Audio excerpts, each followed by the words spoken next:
Olá, amigos. Meu nome é Gutierrez Fernandes Siqueira. Eu sou editor do blog Teologia Pentecostal, membro da Assembleia de Deus, Ministério do Belém, aqui em São Paulo, capital. E também sou autor de 2 livros, o livro Revestidos de Poder e o livro O Espírito e a Palavra, ambos publicados pela CPAD.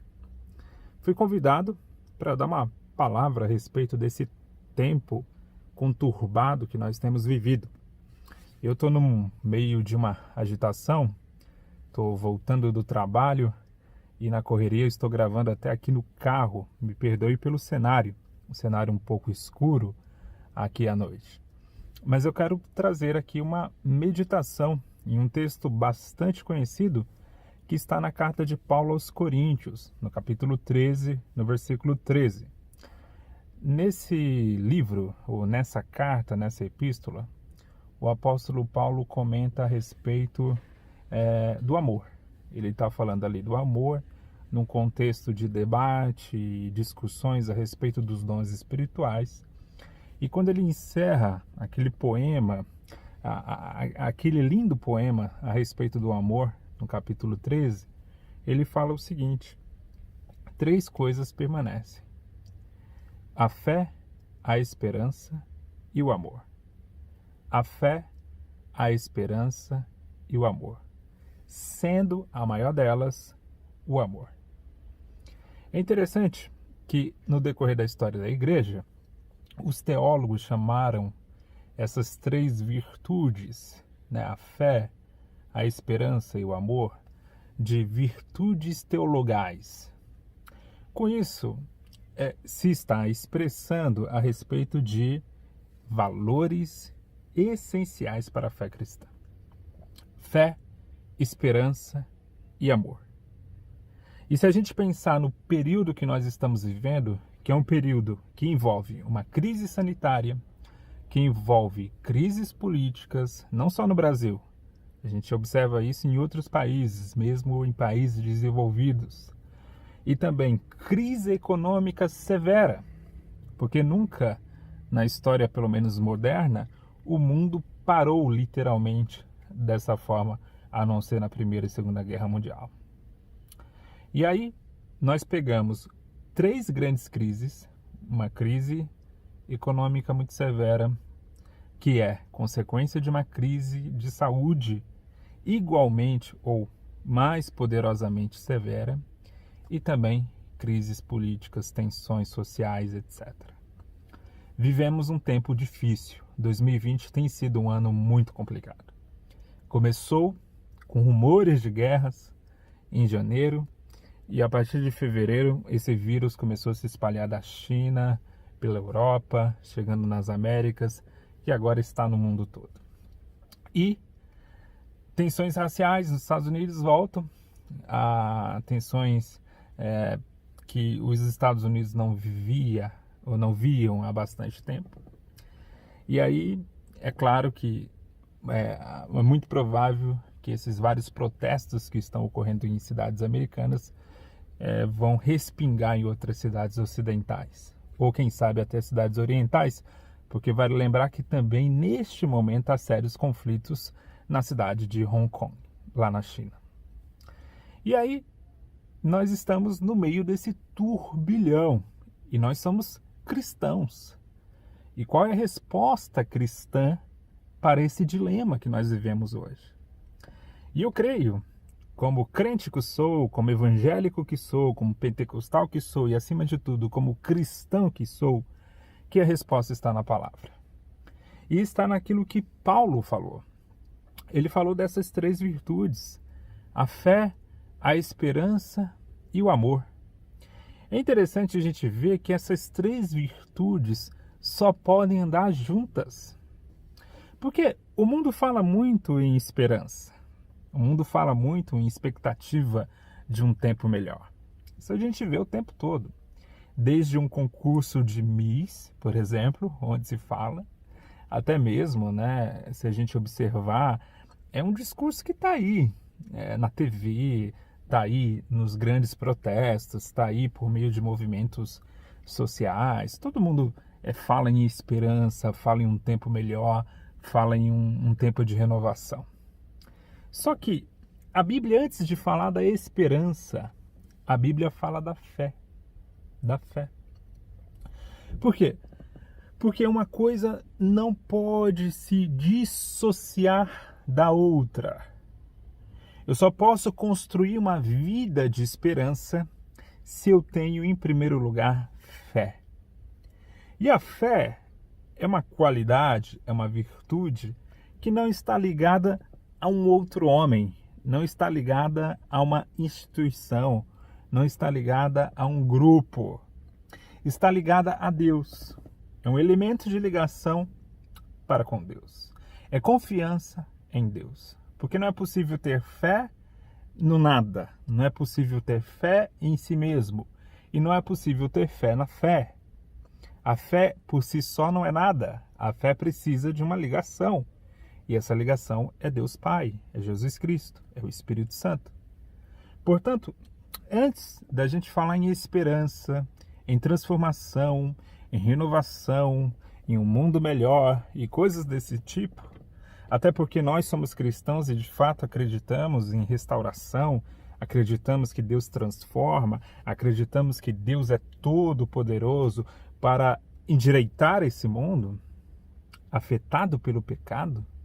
Nós acreditamos nisso, mas precisamos lembrar que não vamos conseguir essa transformação, não vamos conseguir essa renovação se não for com a ajuda de Deus. Deus é quem nos ajuda, é por meio da nossa fé nele, não da nossa fé na capacidade humana, não na nossa fé nas ideologias humanas, não a nossa fé, por exemplo, na ideia de progresso, né?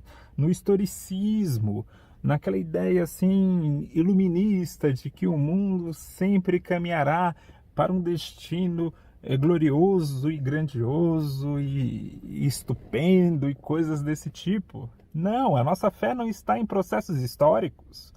A nossa fé não está em processos feitos pelas mãos humanas. A nossa fé está em um processo que sim ocorreu na história, mas que é do dedo de Deus, que é a ressurreição de Jesus Cristo.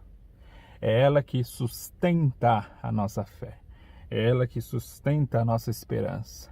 Porque, como Paulo disse, se não existisse ressurreição, se Cristo não tivesse ressuscitado, vã era a nossa fé.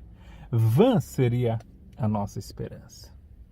E aí, ligado à fé, nós podemos falar então em esperança, em esperar por algo melhor, em ter confiança. E esperança é o que faz o cristão não entrar na neura que este mundo tem vivido, que é a neura do desespero, da ansiedade, né? É tanta gente sofrendo do mal do século, é tanta gente doente em sua alma, e nós estamos aqui, sim, estamos também sujeitos a qualquer tipo de doença, inclusive doenças emocionais. O cristão não está livre disso, mas temos que ser como igreja, como comunidade, como povo, uma ponte de esperança para pessoas que estão sofrendo. Não só sofrendo nos termos materiais, mas também sofrendo em circunstâncias diversas, como a gente tem vivido nesse tempo de muita ansiedade, muita depressão, muito desespero. E aí a igreja cristã tem sim uma mensagem de esperança. Tem sim, e essa mensagem de esperança é Cristo. Jesus é a nossa esperança. Cristo é a nossa esperança. Volto a repetir, não são processos históricos, não são ideologias humanas, não são construções políticas. A política não poderá nos salvar. A política não poderá, nenhum tipo de política poderá nos salvar. Somente Cristo, é somente o Rei da Glória, é somente Jesus como Rei, é somente essa consciência do reino de Deus que não é comida, que não é bebida, como disse o apóstolo, mas a justiça, é paz e é alegria no Espírito Santo. E aí o apóstolo, em 1 Coríntios 13:13, encerra dizendo a respeito do amor, que é a maior virtude, sendo a maior delas o amor. Deus é amor. O amor que é esse senso de entrega, esse senso de entrega pelo outro, esse senso de, acima de tudo, de ver o bem-estar, não o meu bem-estar, mas o bem-estar do outro. E aí o amor fecha. E o amor fecha por quê? Porque nós só podemos amar porque Deus amou primeiro. Nós só podemos ter empatia porque Deus teve empatia primeiro para conosco. O amor é um grande tema na Bíblia, mas acima de tudo é o amor de Deus. É o amor de Deus que tem a capacidade de permitir que tenhamos a capacidade também de amar.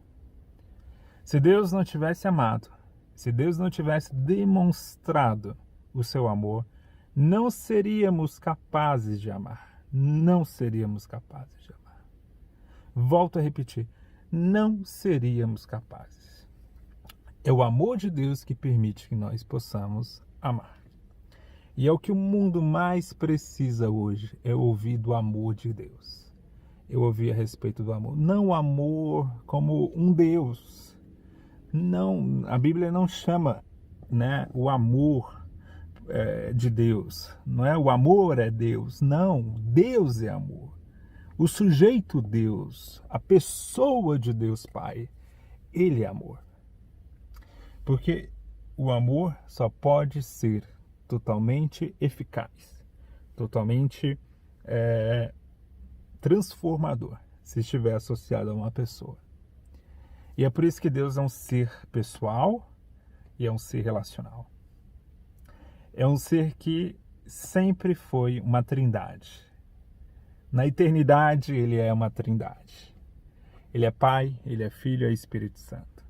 O amor é uma virtude que está aí pela eternidade, porque Deus ama, Deus Pai ama o Filho ama o Espírito ama aos dois e assim todos eles se amam.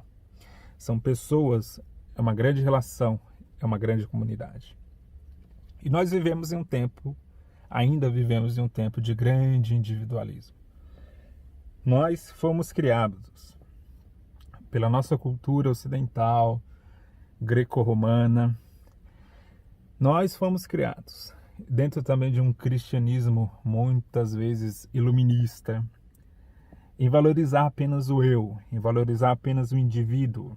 Embora Deus valorize sim o indivíduo, embora também o indivíduo está presente nas Escrituras, mas a nossa relação com Deus e a nossa relação com o próximo tem que nos lembrar da importância da comunidade, da importância da família, da importância da igreja, da importância da cidade, da importância da nação. A importância que tem essas comunidades, pequenas, médias e grandes, em pensar na comunidade como um todo, em pensar no bem-estar da comunidade, em viver em comunhão, como diz a palavra. Portanto, meus amigos, meus irmãos, vamos focar a nossa fé, a nossa esperança e o nosso amor naquele que pode sustentar a nossa fé, naquele que pode sustentar a nossa esperança e naquele que pode sustentar, de fato, o nosso amor. Porque nós amamos, porque Cristo amou primeiro. Um abraço a todos vocês, que Deus os abençoe em Cristo Jesus, nosso Senhor.